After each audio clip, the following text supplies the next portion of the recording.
Hey everybody, I wanted to share what's been on my heart lately about stories of God related to our first facility. I've been reminded that about a decade ago, members of the Christian Arabic Church walked the land praying that one day it would become a church. That was a story of God.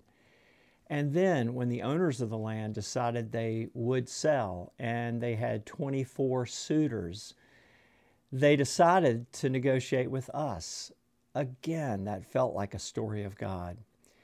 We've had miraculous financial gifts along the way, all God stories. There have been moments when we thought the journey was over, and it's felt to me like the Israelites must have felt when they were fleeing Egypt and they got to the edge of the Red Sea and they thought that they had no way out.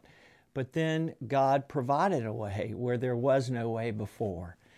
I feel like He's done that again and again with us. For example, we got to the point when we realized we didn't have enough road frontage, according to Henrico County zoning, to build a church. And imagine our surprise when the church next door, we learned, had a contiguous piece of land, and the market value of the land was just the amount they needed to make up an operating budget shortfall. So they were motivated to sell.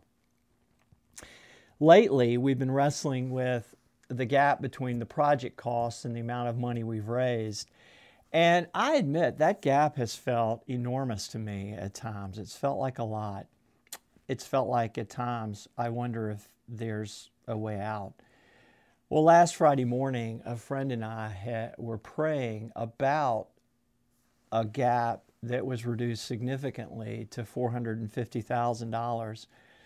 Later that same afternoon, I got a phone call from Rick Essex, and Rick sounded surprised to me when he shared that the contractors had found significantly more cost cuts, project cost cuts, than they thought they would. And when Rick and I then did the math, the gap at this point was $450,000. So now listen, that gap assumes an amount of long-term debt, and the congregation has to decide on that. And the project itself, we still need to raise significant money, so there's still a lot to do. I think we're getting really, really close to putting a shovel in the ground, and I think the Lord is calling us to be responsive to what He is doing. Thanks, everybody.